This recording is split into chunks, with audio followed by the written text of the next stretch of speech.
All right, I'm going to tell you that sometimes if you're not a GM guy only and you're not only doing GM, these things are going to make you pull your hair out. This 2025 Chevy Blazer EV LT all-wheel drive.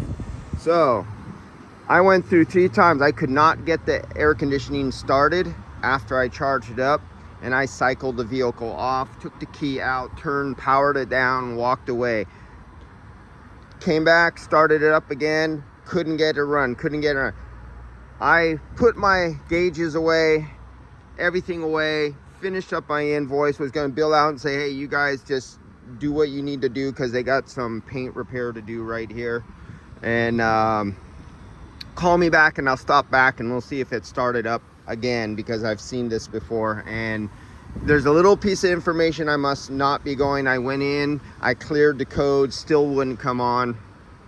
Sure enough, just as I finished up the invoice and I still noticed I had the key in my pocket, which would have been bad if I drove away, I said, you know what, I'm gonna go back one more time. I started it up, the AC started blowing.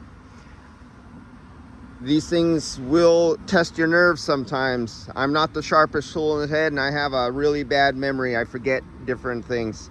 But yeah, it's finally cooling off now.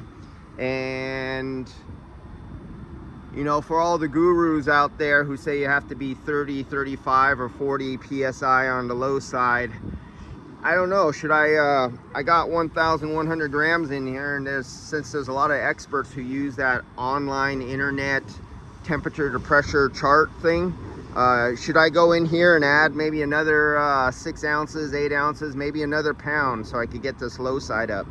And if the computer controls the electric compressor to wind it down some more, because the software is demanding that the low pressure be this low, should I add another pound and then another pound until I can force the low side up because of all the experts who use the PT chart? I'll see you guys later. Just word for thought, when you're doing electric vehicles with software that controls the pressures, you just go out there and be that guy who just keeps squirting in refrigerant until you could get that 30 psi or 35 psi on the low side. We'll see where that gets you. See you guys later.